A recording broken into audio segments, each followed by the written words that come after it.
She said my name like it was something fragile. Daniel, she murmured, her voice quiet enough that it didn't need to echo. Stay for a minute.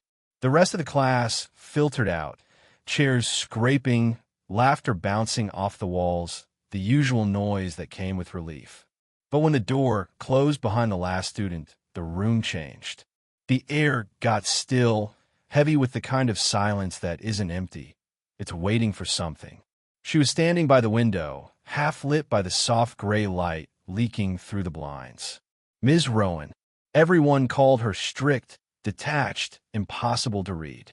But that wasn't true. I'd spent a year in her orbit, studying her small hesitations, the way she smoothed her sleeve before speaking, how her voice softened when she forgot to keep her distance. She wasn't just my literature teacher. She was the reason I started writing again. I sat back down, trying to look casual, even though my pulse had decided otherwise. I wanted to talk to you about your essay, she said, without looking at me. Her hand hovered over a stack of papers on her desk, then stopped. It was different. I smiled, unsure what that meant. Different good or different bad? Her eyes met mine, sharp, gray-blue, like they could see past whatever act I thought I was putting on. Both, she said quietly. A pause. Too long to be professional. The clock ticked behind her. My pencil rolled off the desk. She bent to pick it up, and I caught the faint scent of something warm, coffee and paper, and her perfume, the one she never wore too much of. When she straightened, she didn't step back right away. Daniel, she said again, softer this time. You wrote about regret. Where did that come from? I hesitated. I don't know. Maybe it's just what I notice in people. Her lips curved slightly, not quite a smile. You notice too much for your own good. Maybe, I said. Or maybe people just hide badly. Her gaze lingered. You think I hide things? The question hit harder than it should have. I didn't answer right away, and maybe that silence said enough. She sighed, brushed her hair back, and turned away, but I could see the faint pink touch her cheeks. She walked to the door then, and for a second, I thought it was over, that I'd read everything wrong. But instead of opening it, she turned the lock with a small click. The sound was small. The meaning wasn't. My throat tightened. Is something wrong? Her hand stayed on the knob. No, she said, almost to herself. I just don't want anyone interrupting. She turned back toward me, her expression caught between conflict and something she wasn't ready to name. I could feel it now, the quiet heat between us, the kind that didn't belong here, but somehow always had. I shouldn't ask this, she said, taking a slow breath. But when you wrote that line, the one about missing someone who's still in the same room, who were you thinking of? I swallowed hard. You. For a long second, she didn't move. Then she stepped closer, her voice barely above a whisper. That's what I was afraid of. The air between us trembled, fragile, alive, wrong, and right all at once. I couldn't tell if she was about to open the door again or say something that would change everything. But before either happened, a sharp knock echoed from the hallway. She froze. Our eyes met. Neither of us breathed. The knock faded after a few seconds. Whoever it was didn't wait long. But the silence that followed stayed. Heavy, uneven, the kind that fills your lungs and won't let go. Ms. Rowan didn't move. She stood with her hand still near the door, her shoulders tense. Then, slowly she exhaled. You should probably go, she whispered. I didn't. Instead, I watched the small tremor in her fingers as she brushed a strand of hair behind her ear. There was something raw about her in that moment, like the version she let the world see had slipped, and for a breath, I could see the rest. Are you married? The question escaped before I could stop it. Her eyes flicked to mine, startled, almost hurt. She said after a pause. Not anymore. She sat down on the edge of her desk, the motion careful, deliberate. It ended years ago. He taught history across the hall. Everyone assumed we were fine. Her voice softened. Maybe that's what ruined it. Pretending. I didn't know what to say. She wasn't my teacher in that instant. She was just someone trying not to remember. You're too young to understand, she added quickly, like she needed to put the walls back up. Maybe, I said. Or maybe I've just seen what it looks like when people stop looking at each other. Her eyes lifted again, surprised by the weight in my voice. I didn't tell her about my own reason for noticing, about how my parents' house was filled with conversations that always ended halfway, with silence sharp enough to cut. I learned to listen to what wasn't said. She studied me quietly. You sound older than you are. I smiled faintly. You sound lonelier than you mean to. That broke something in the room. Not loudly, not visibly, but enough that we both felt it. Ms. Rowan looked away, her voice low. You shouldn't say things like that. Why not? Because it makes it harder to keep things appropriate. I didn't answer. I couldn't. There was a truth in her tone that matched the one I'd been trying to ignore since the first time she'd leaned over my desk and corrected a line I'd written wrong, her hand too close, her breath faintly warm against my cheek. Now, she turned back toward the window, the evening light cutting across her face, softening her edges, but not her restraint. I shouldn't have locked the door, she murmured. But you did. She looked at me again, her eyes searching, as if she wanted me to say something that would make it all harmless. But I didn't know how. For a long moment, we just stayed there, the air between us charged, fragile.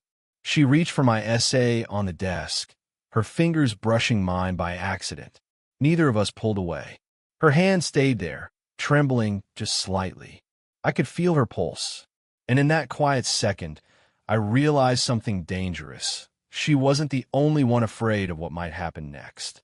The next day, she avoided me. Not the polite kind of avoidance, the careful kind. The kind you can feel from across the room. Her tone was clipped, her gaze skimming past me like my presence was too bright to look at. But every time I spoke, her hand would still pause in midair, like her body hadn't gotten the message her mind was trying to send. After class, she didn't ask me to stay. She didn't even look at me. So I stayed anyway. When the last student left, I stood by the door, heart hammering.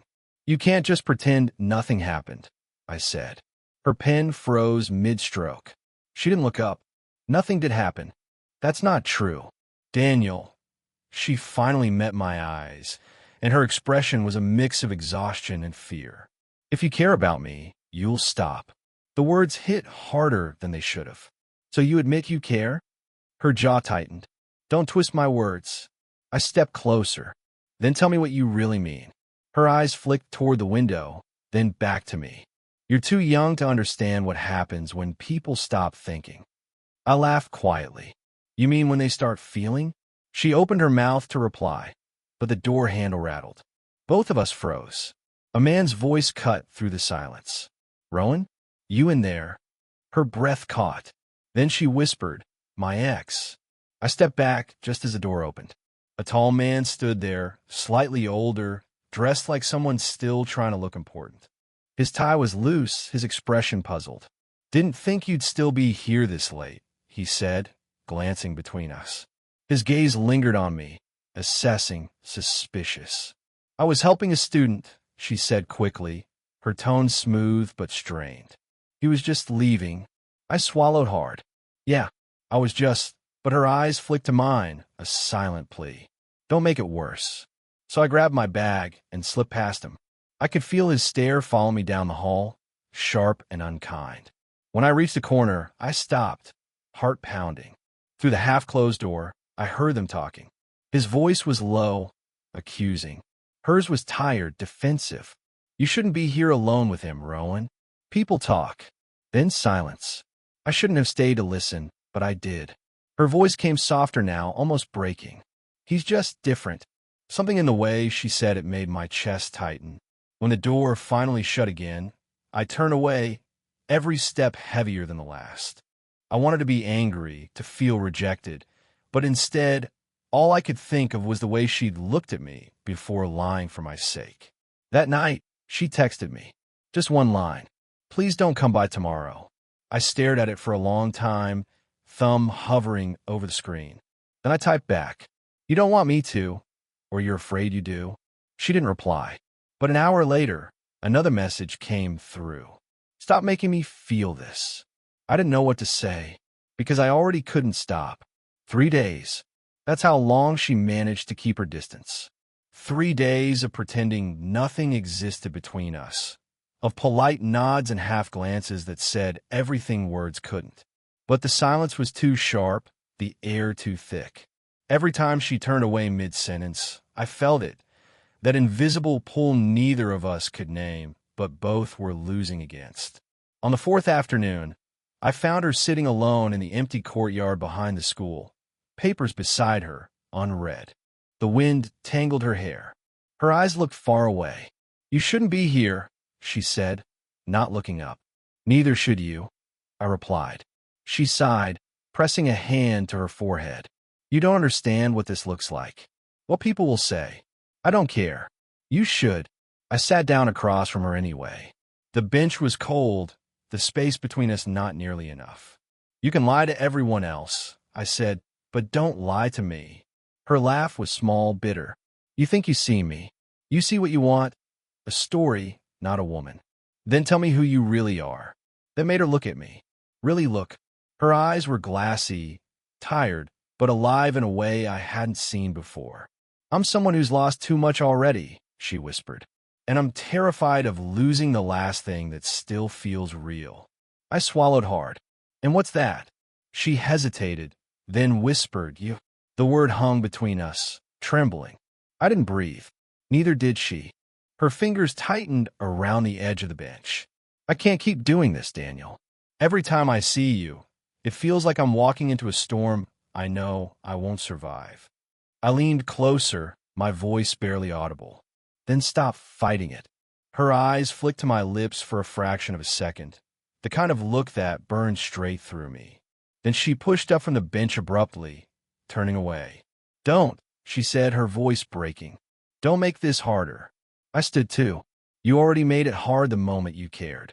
She spun around. "You think this is easy for me? You think I don't wake up every morning telling myself to stop?" The emotion cracked her composure, raw and human. Her voice trembled as she stepped closer, close enough for me to see the faint shimmer of tears she tried to blink away. "You're ruining me," she whispered. I shook my head. "No, I'm reminding you you're still alive." For a moment, neither of us moved. The wind stilled. The whole world felt like it was holding its breath. Then footsteps. We turned. Her ex-husband stood at the far end of the courtyard, his eyes narrowing as he took in the scene. Her breath caught. Mine stopped. He called her name once, sharply. She didn't answer. And before she could, I said quietly, "Tell him the truth." Her lips parted, but no words came. He didn't yell. That made it worse. Her ex just stood there, jaw clenched, voice calm. The kind of calm that carries more danger than shouting ever could. "I knew it," he said. "You couldn't stay away, could you?" Ms. Rowan's breath hitched. "It's not what you think." He glanced at me, eyes sharp with contempt. "You're a kid." Then to her, "You always did love fixing broken things." The words landed like a slap. I stepped forward before I could stop myself. "Don't talk to her like that." He laughed. "Oh, look at this, the student defending his teacher. That's rich." "Enough," she snapped, her voice low but shaking. "You don't get to walk in here and pretend you still know me." He took a step closer. "Don't I? You still wear that necklace I gave you." Her hand instinctively brushed her collarbone, then froze. It was true. She still wore it, a small silver pendant, dull from years of being touched when nervous. She said nothing. "Thought so," he said. "You never really let go, Rowan. You just needed a new audience." Then he left, just turned and walked off, leaving the echo of his words to fill the courtyard. She sank back onto the bench, shoulders trembling. I stood there, useless, watching her break in slow motion. "I should have taken off years ago," she whispered. I sat beside her. "Why didn't you?" She stared down at her hands. "Because it reminded me who I was before everything got complicated." Silence hung between us. The wind picked up, rustling the trees. She looked at me then, eyes rimmed red but steady. "He's not wrong, you know. You deserve better than someone who can't even take off a necklace." "I don't want better," I said quietly. "I want real." Her expression softened, But something else flickered there too, guilt. "There's something I didn't tell you," she said, voice trembling. "About why I left him." I frowned. "You said it just ended." She nodded slowly. "It did. After he found out I'd been seeing someone else." The words hit like a sudden drop. I stared at her. "You cheated?" Her silence was answer enough. "It wasn't like that," she said quickly. "It was years ago. I thought I was saving myself from something dead. But I was just running." My chest tightened. "So what am I, then? Another escape?" She shook her head. "No, Daniel. You're the first person who's ever made me want to stop running."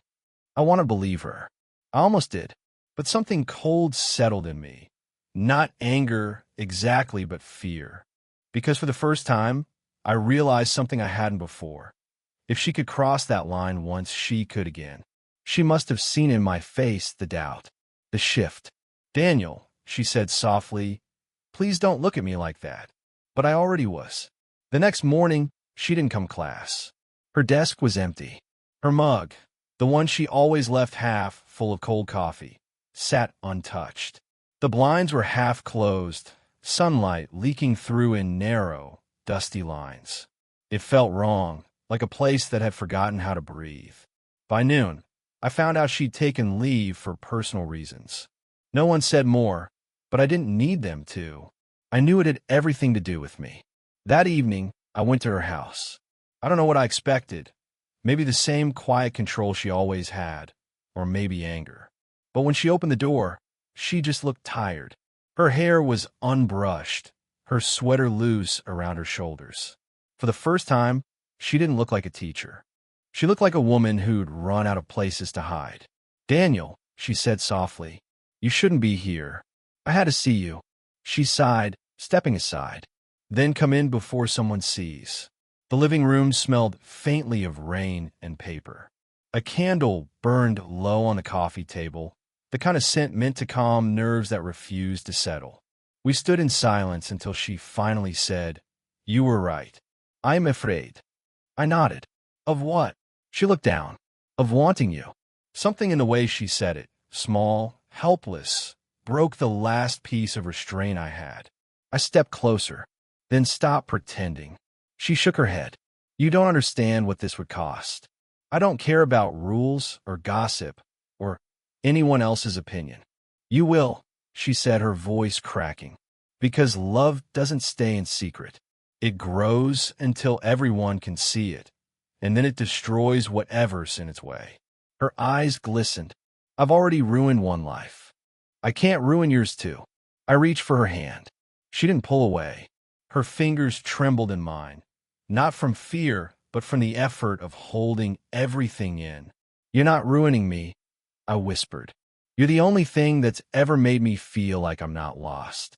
She looked up at me, and I could see it, all the things she'd never said. The regret, the longing, the guilt. It all lived in that single, fragile look. She took a step forward until our foreheads nearly touched. "This isn't right," she breathed. "Maybe not," I said, "but it's real." Her breath hitched.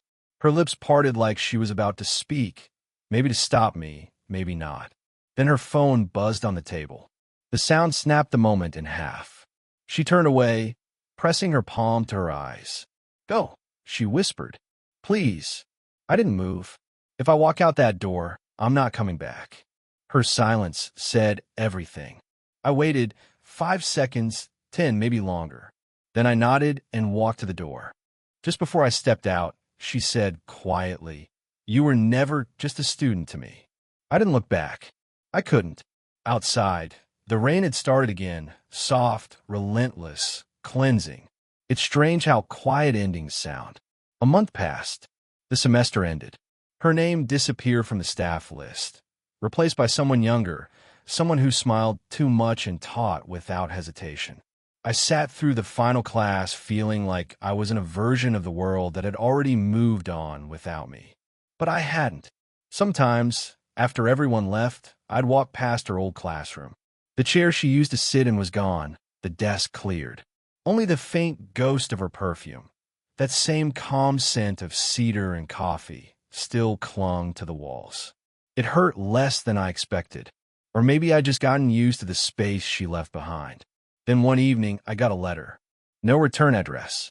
Just my name, written in her handwriting, neat, careful like the way she used to underline certain words in my essays. Inside, a single sheet of paper.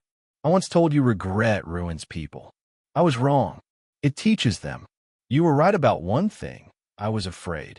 But you made me remember what it feels like to be seen, not just watched.